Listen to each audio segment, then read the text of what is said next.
It's December 31st, 2014. Happy New Year.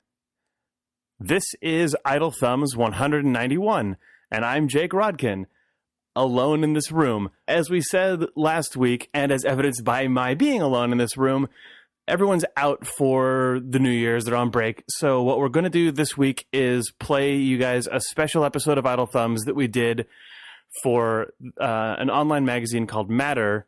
You can find it at medium.com/matter. Go check it out. It's a great site. They asked us to do a special episode of Idle Thumbs that talks about what is the best game of all time. Not the greatest game, but the best game. And spoiler alert, we don't actually get into like lists of top games and argue their merits and stuff, which obviously is moot because we all know that the best game of all time is Christmas Lemmings. But we thought that the discussion was pretty good, so we put it together for you guys for our New Year's episode as well. So check it out and stick around till the end. Thanks. Happy New Year. See you guys next week and next year. Thanks.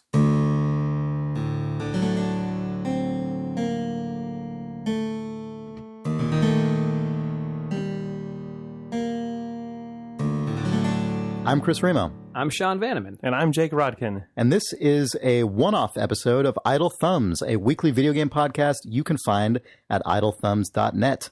We do it every week. We talk about all kinds of video games and other things that have nothing to do with video games. But this time, we are here to discuss a question that has been posed to us, which is, what is the best, not the greatest, but the best video game of all time? And I think to do that, we have to first have some kind of baseline discussion about what that means, including that emphasized clause, not the greatest, but the best. What does that mean? Sean, I feel like you've thought about this more than any of us because I wrote it down. A typed piece of paper in front of you. Okay, I think best is ever changing, is what I think. Ow. This is in the way that like Beyonce is the best. No, it's pop star or something, right? And that is a fluid thing. It's like if you went to the doctor. Oh, what if they said you're the best around? Nothing's ever going to get you down. You would say, I need a new doctor. You go, my doctor is an asshole. Okay. It's like going to the doctor and saying, what is the best food? Like, your nutritional needs are actually what determines what is the best food for you in particular. All right, sure. He'd be like, you need to eat avocados because whatever. You need to, like, whatever. You really need to, your iron deficiency, the best food. Does that make sense? So, like, when you say best, you mean the superlative of good, as in a social good. I feel that way now about video games because I feel like video games need an ambassador, right? That can in the shape of it. What's you're saying? What is like the best medicine? Because not to cure video games, but to cure humanity. You're saying the video game that we need, not the video game we deserve. No, I do think that is for me when this question was posited. That was the first place I went, and maybe it's an insular opinion about being in the video game industry and wanting to share video games with people who maybe have only played things like dabbled or played things a long time ago and want to like get into them. Yeah. I feel like we're still in that moment. Like that is the year, the year of 2014 has been inside the video game culture versus outside the video game culture. Like, and there are conversations happening inside the culture that I think don't happen outside of the culture because that's definitely true. They should, because people aren't even aware they exist outside the culture. So I think the best game is a game that would like has the potential to broaden the audience. Do you think that to be the best video game, it has any responsibility to the existing body of people who already care about video games, of whom we are all, we're all among that number? My knee-jerk reaction is to say no. In that for media to thrive, it must separate itself from the whims of its audience. But you're still talking about an audience. I'm more talking about people who I'm trying to say. I guess I am talking about an audience that I think it should reach outside of its insular culture. Yeah, I think that's an important aspect of the game. I see what you're getting at. I don't know how I feel about it entirely because I take your point about the state video games are in relative to their ability to reach, a certain mass of people. But I also think if I were to talk about the best film or the best book or the best painting or something, the best album or the best whatever, I would have to take into consideration certainly like people who love books and people who love music and people who love film. I think of course, and I'm not saying you shouldn't. All I am saying is the health of a art form or I don't want to get into the video games art form conversation. A creative medium, Yeah, sure. The health thing. of a creative medium must be taken into context when discussing what is its best product, I think. And I feel like in a world where everybody holds painting in a certain regard, or holds music instead of a certain regard, or holds rock music or hip hop or pop music in a certain regard, it has a healthy and confident place inside of a cultural discourse. There are a lot of forms that I think are already past the point where that could even potentially apply, Right. like poetry or opera, or at this point jazz, probably. Well, those things art that forms are have like been they were extremely healthy, vibrant, and now but like they're in right, decline. and Right. I feel like at that point, if you're talking about the best, it would be impractical or possibly not feasible at all to consider what is the best one to expand the audience, because probably that audience is contracting or stagnant enough that you're not going to get. There's still lots to talk about, Right. but within the audience of people who care about it. I mean, for me, I think I was going to say, I shouldn't say what is the best to expand the audience, but something to be considered. Like one of the criteria Okay. All right. should be it's either historical, like empirical reach, or Okay, sure. So Making a Tetris could be right, or making a good argument Or for Minecraft. or making it exactly right, or making a good argument for the unfulfilled potential of its reach. right. Mario. Well, Mario has a huge reach. I mean, Exactly. it'd be. But how much bigger could Mario get, sort of as like as a Well, if he character, eats as an intellectual like, property? Oh, he mushroom. gets twice as big if he eats a mushroom. If you play the DS one, he gets He's like like 4 a or lot 5 times as 10x big. big, yeah. Man, he's huge in that one. just stomping. Just knocks things over all over the place. So when I thought about this question, my brain jumped to a totally different place than yours, which was How cool is it? Teenage Mutant Ninja Turtles for the original Nintendo Entertainment System. So hard. Hands down, it's challenging. It's got your favorite characters, the Ninja Top Turtles. down, then So- side scrolling, combines it's got two different. multiple so that modes. is like, what is the best video game? It bests you. Teenage Mutant Ninja Turtles for the NES. It was very There's probably hard. better examples than that, but we'll use that as Yeah. today's example. So the where my brain went was sort of what video game is the best at being a video game. Wow.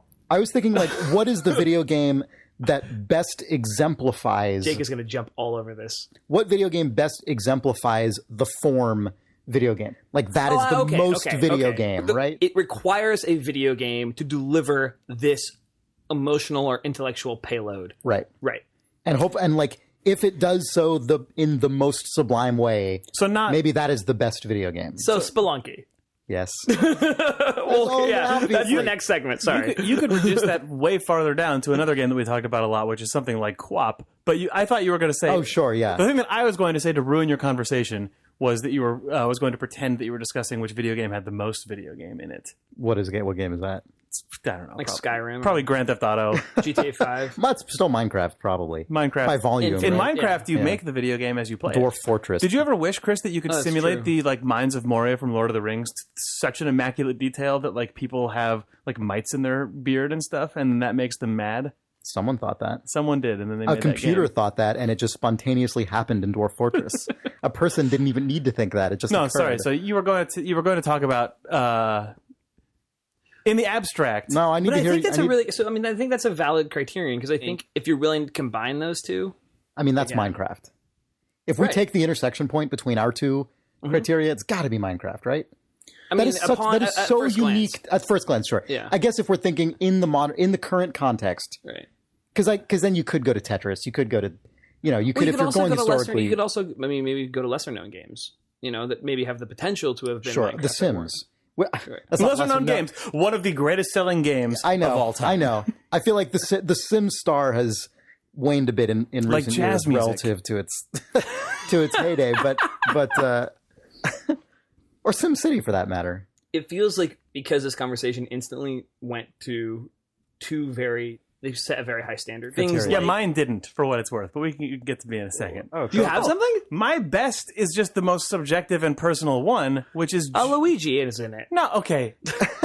True. The best games are probably ones which Waluigi's in feature Luigi or Waluigi if you really want to just get down to the Yeah. to the best of the best. But what are the criteria of just games that I could come back to over and over again forever? Because that for me is the best game. Not the greatest game, but the best game. That's like if Okay. you Fair. if you ask someone, totally fair. That's like the thing that I was thinking about is just if you ask someone what is the best film to you versus what is a great film, where you're like, oh, Casablanca, Apocalypse Now, whereas like what's a good film? Pirates of the Caribbean, Curse of the Black Pearl, right? Like it's a different metric. Clue. Sure, fair. Clue. Yeah. And For me, for like a decade of my life, that was Almost Famous of all things. oh man, Yeah, of course. I've seen that movie 100 times. Yeah. It is not the And greatest you've walked movie. into every barber since then and been like, give me the Almost Famous. I really wanted that when I was. I know. You're at that still age. kind of, there's still bits and pieces in When there. I let That's it why- grow too long, it I ends up brought it there. up, Yeah. No, but there was a period in my life where that was just it, right? Not the greatest movie. It was my best movie. But I think for fair that enough. criteria, that then becomes 100% subjective. Like for someone, it could be Mario Kart for the Nintendo 64 because it's the game where you can have 4 of your friends. It's really approachable. It's got happy characters. Or it could be like Grim Fandango is sweeping film noir or whatever. So your play it argument every is year or that the whatever. conversation is actually what is the best game is akin to what is the song you lost your virginity to. Yeah, something like that. Yeah, Sure. okay. Yeah. I was gonna start Garth being Brooks rude, are up in the wind. but Let's go. probably not a lot of virginities lost to a video game. But if there was, The opposite, actually. it's probably Double Dragon 2. if there's a game to lose your virginity to, it's Bad Dudes 2. Renegade. That's all I got. So you don't I didn't think a lot about it because I thought, oh, that's obviously just where the best video game comes from. It comes from whatever your personal experiences No, that makes sense. tell you the best video game is because it's the one that you want to come back to just to be comfortable or to, put yourself in a pastime or whatever, just like it's the game that you just play. Games are very broad in what they can be, but one of the things that they, I think, can be more than most other sort of discrete pieces of entertainment is hobbies, right? Like Minecraft is a hobby. The Sims is a hobby in a way that no book or movie can be until they're an infinitely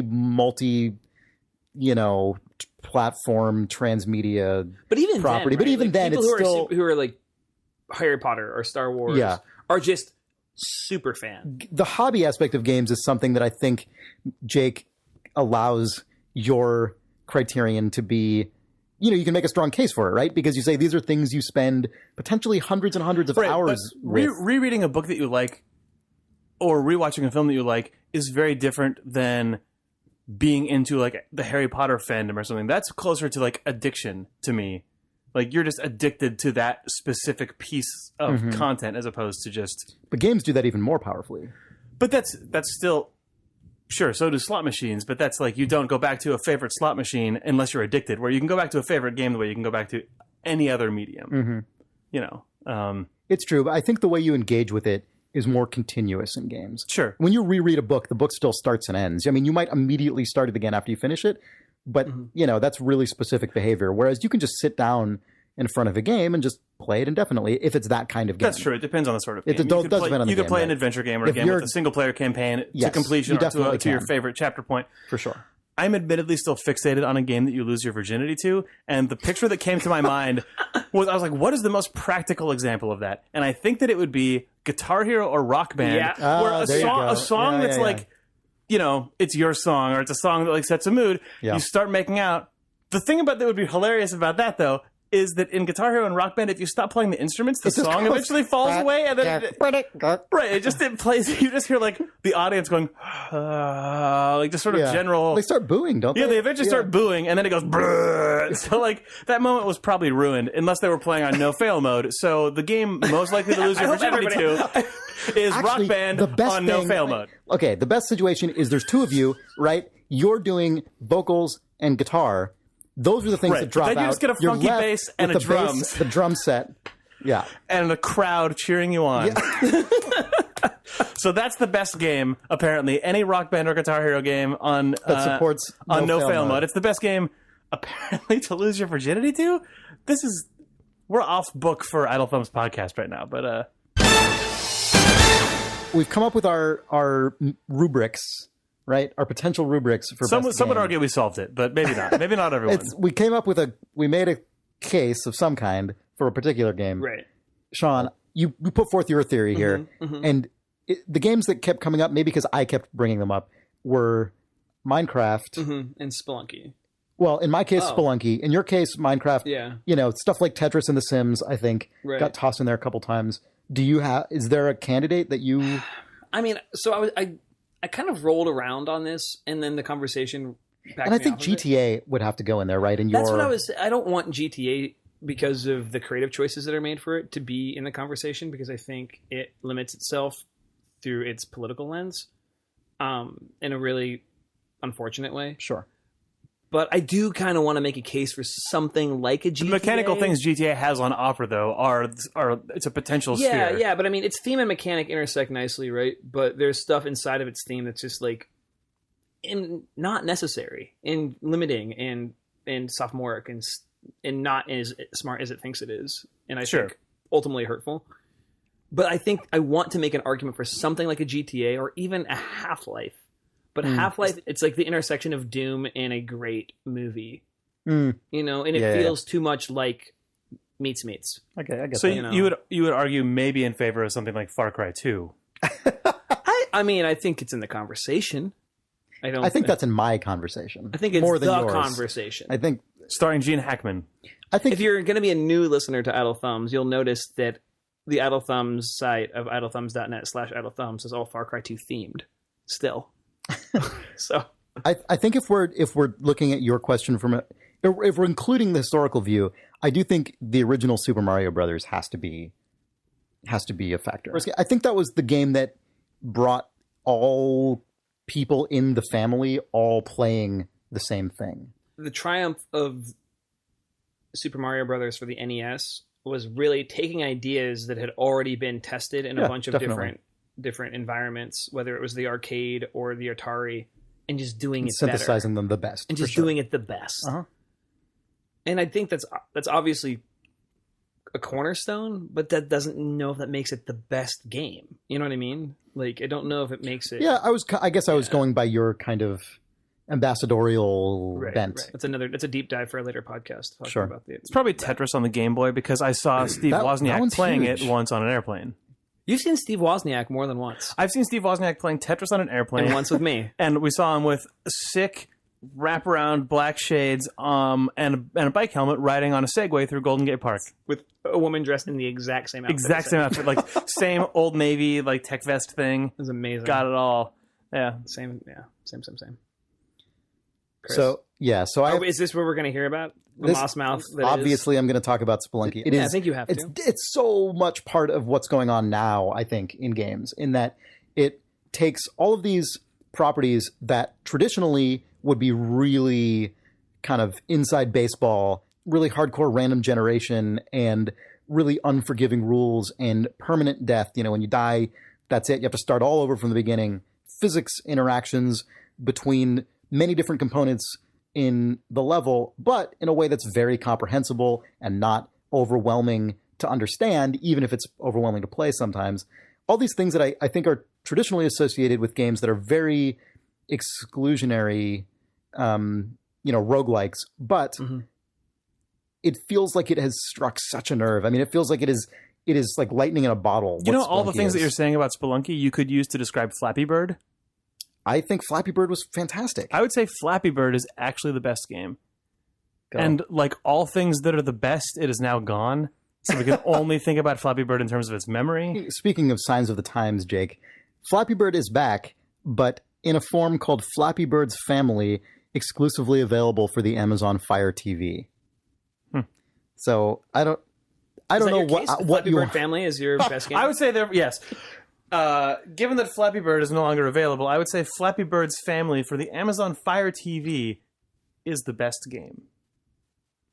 We solved it, guys. Good job, man. Wow. You really did your homework. It's probably Blast Score for the N64, though. That game is so good. I love that game so much. I'm just really depressed now because I haven't actually gone back and played a game that I've loved in like years. I used to just play old adventure games. Based on my own criteria for best, the game that I've played the most is Full Throttle, the LucasArts adventure game. I'm a simple person with simple likes. I play Full Throttle every few years. I play whatever Mario's out. It's the best. I think, Jake, you win. I win? Overall, because your way of determining what is the best game is effectively the way we all determined our best games, which is we picked the definition of best game that we each liked the most, and then just used that. In conclusion, Full Throttle or No Fail Rock Band. Right? Done. Spelunky, Christmas Lemmings. It won't. Our answers won't matter because an entire generation of children is being raised to only ever answer Minecraft to this question. It's true. So whatever we just decided, I think it's clear that it is definitive and conclusive. If you enjoyed this, we do a video game podcast every week at idlethumbs.net/idlethumbs. We host a number of other shows on there as well at idlethumbs.net. I'm Chris Remo. I'm Sean Vanneman. I'm Jake Rodkin. Thanks for joining us.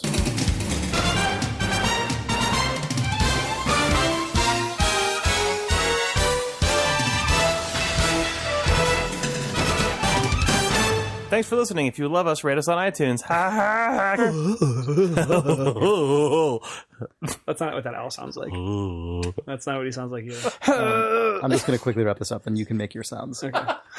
You can make your sounds, Josh. Yeah. Does he say, Luke, I'm your father? He does not say No, Luke. He just says, I'm your father. I am your He just says, father, "I'm your right? He says Obi-Wan. He says Luke. Obi-Wan never told you what happened to your father, I and am then he your says, "I am father." your father." Yes, Yeah. I think he underlines the I. yes. Yeah. It's me, your dad. I wonder what it was like to see Empire Strikes Back in the theater. I think your face was ripped off by that existing in that. I think so. Do you, Mike? The question I would posit is, if Star Wars, A New Hope, Empire Strikes Back, and Return of the Jedi came out today, and the scripts were Like the same. in a post-Star Wars world, No. basically. What do you mean? I mean, in the No. world that we are in now, Star Wars never existed, but everything else is the same. right?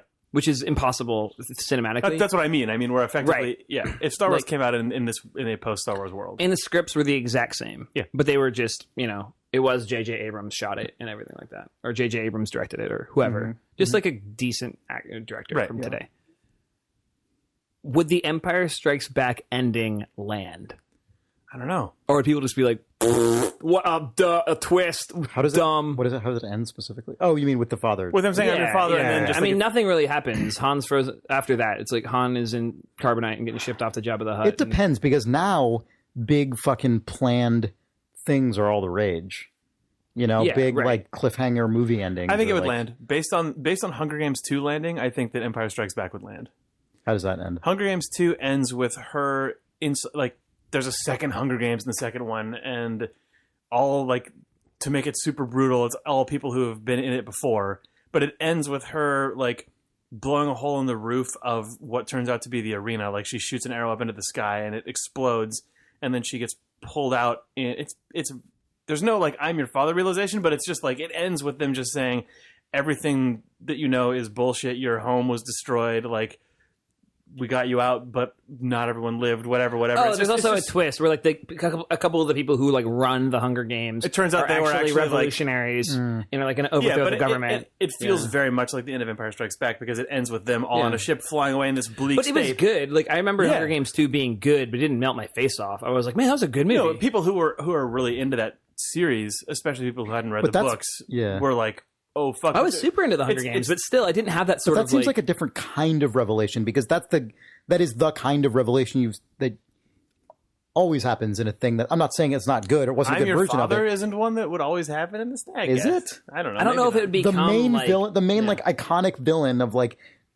I don't know. I don't think so. I think that maybe now the twists are a bigger thing, but I don't think that like in the environment that Star Wars was born into, like I don't really think that was a thing. It's tough to know in that because the way. way that plays, it also doesn't play to the audience at all. Like it just plays between the two of them. Like that scene is really Yeah. well put together. So you're just For sitting sure. there going, I'm irrelevant in this Like, equation, but I'm fucking having my mind blown, you know? Ironically, Like, even though I feel like when people see old, like, and when I say old, I mean like pre-1940s movies with like big, like hilarious string swells when dramatic things happen. Mm-hmm. People make fun of those, but I feel like we're actually currently in just the worst version of that. Yeah. Where every time anything unexpected happens, the music goes apeshit, and there's a big bass hit, and there's like a yeah, fucking people just thing. don't see the the coding of LFE it. hits. Yeah, it's like that, and then there's like every TV show when they cut Like goes, a scene- bum, bum, bum, bum, bum, bum, bum, yeah, commercial. it's the most over messaged shit ever. And I do feel like Lost started that shit.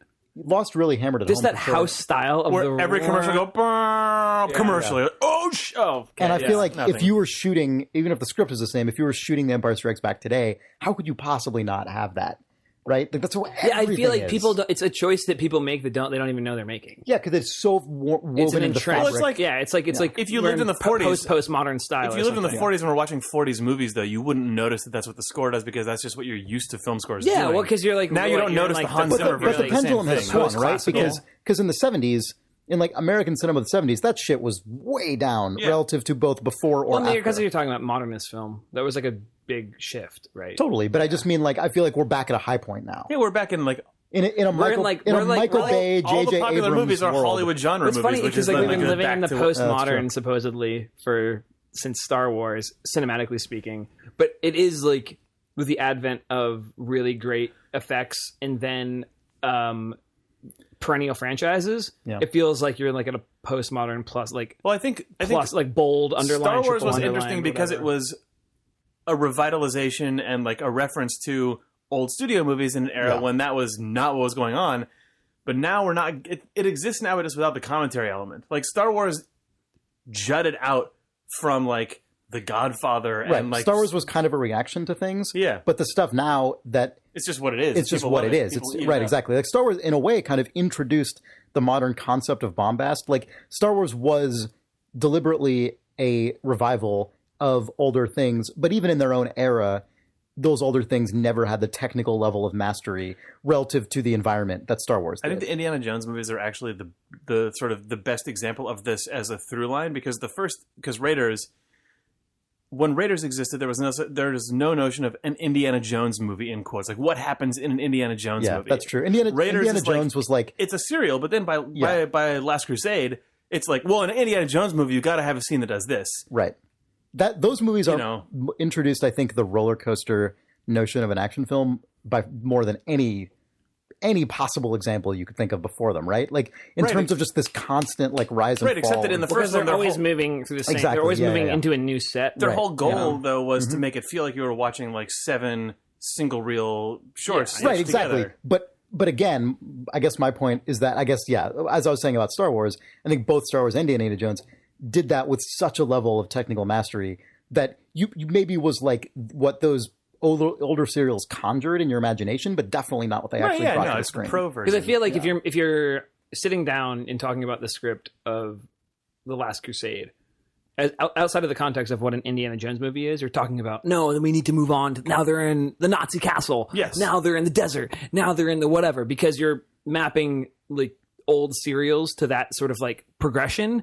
Whereas I feel like if you sit down to map out a new Transformers movie, you know, it's like, no, they're fighting downtown and now they're like on the freeway. Oh, and now for they're sure. here because movies need to keep moving forward, Except as opposed to right. like as a more like, and I think that's what the problem, right? A more entrenched rule, because that's what these type of movies are, not because we're directly referencing a thing. Right. Oh, yeah, I think even within, honestly, I'm not enough of a scholar of the form, right, to be able to say this authoritatively. But just as a person who has seen the Indiana Jones movies a bunch of times, to me, it feels like even within that series, you see the like progression of that. Like I think Raiders at this point, Raiders is the only one I really enjoy watching anymore. Not that I don't like the other ones at all, but like if I'm going to watch an Indiana Jones movie, I'll either watch Raiders or I just won't watch one. And because even within the context of that 3-movie series, by the end of that series, it feels like it is already it's already swung Last so far in Crusade the is direction still really clever, of and it's just still a needing Spielberg to, like, movie, but it feels like the beats are perfunctory more than they are novel.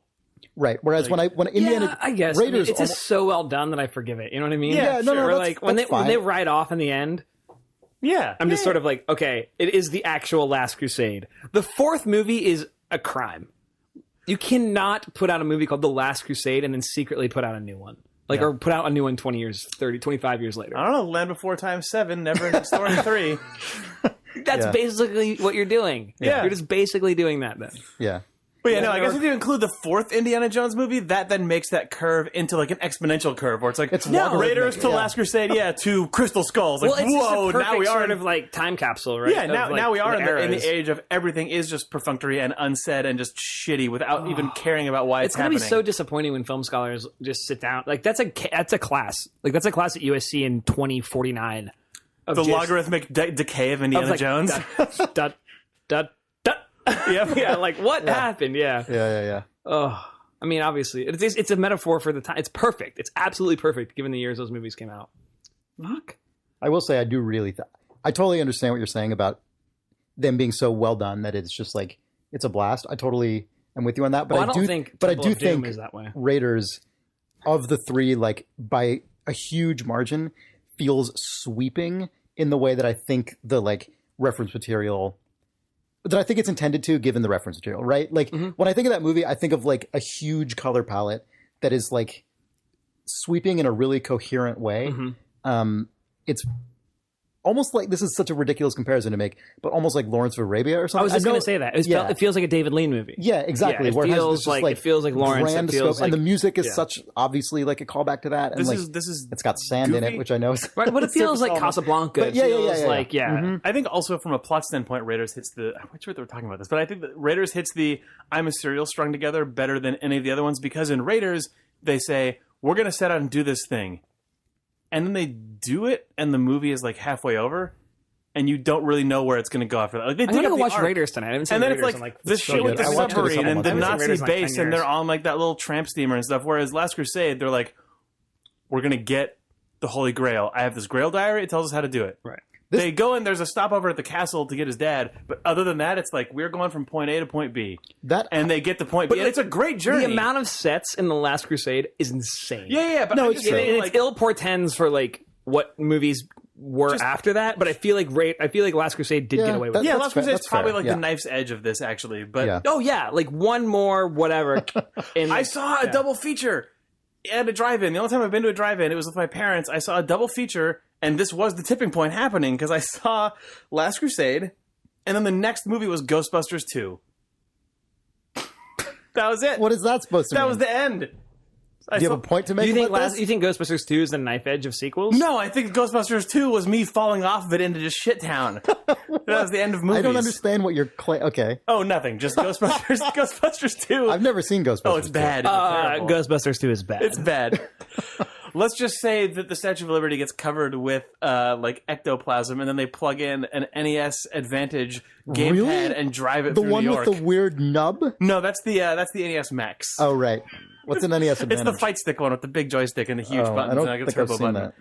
Don't worry about it. Pretty sick. All right. Anyway, imagine it plugged into the Statue of Liberty to make it walk. Ghostbusters 2. Good. At least it knew its audience. That halfway... Its audience was me thinking that was Boss when I saw the trailer, and then seeing it in the theater going, that didn't hold up as well as I would have thought. So that also was a growth moment for me. I like a little 11-year-old Jake saying that exact same sentence, but also bald. This is why we need the Adult Thumb Society, because we would just put that out.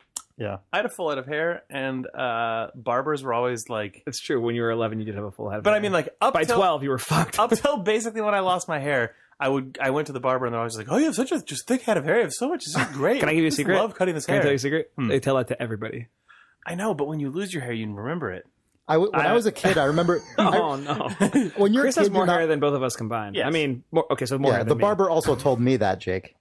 Yeah, but you're Chris. No, but the thing I was going to say about that is, when I was a kid, obviously you're not conscious of things like potential hair loss. Like, kids don't... It's not a thing any child thinks about, probably. But I remember becoming aware of that concept via I Love Lucy, like a rerun of I Love Lucy on Nick at Night, because what was the with a male neighbor? I don't remember. In the married couple that lived next to them. Oh, fuck. Wasn't that? I think they were the Ofucks. Yeah. It was Mertz. They were. I think they're like Ethel Mertz was the woman, maybe. In any case, you don't need to remember that name to tell the story. I don't, but I was just saying, the guy, the man, he was like Ricky's best friend, I guess, or they were at least close friends. I don't know if they were best friends, but they were friends.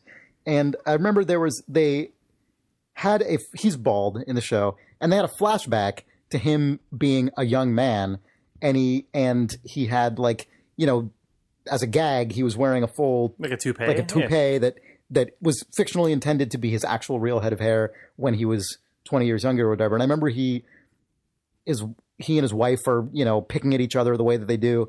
And at one point he's like, well, at least I'll always have this head of hair. And then the whole, the studio audience like goes nuts. Yeah. And for some reason that is like the one memory of that's how I learned about male pattern baldness. Yeah, that scene, like Crazy. whenever I like look in a mirror and notice like, oh, I'm getting some grays in there, I just think of that guy being always have this head of hair, because it was a thick dark head of hair, right? Man. Yeah. My memory of I Love Lucy is that the only like 3 times I ever tried to watch that show on Nick at Night, it was the episode where she got like 400 ovens delivered to her accidentally. It's that one and the Vitamin Vegemin are like the two. And the Vitamin. It was like whenever I tried to watch Green Acres, it was the episode where he was thatching the roof with pancakes that what's her name made. She's a bad cook, so her pancakes are gross. So like you gotta shingles. use them for shingles on the roof. Fred Mertz. Good job. That was his name. Well, that's the best game of all time.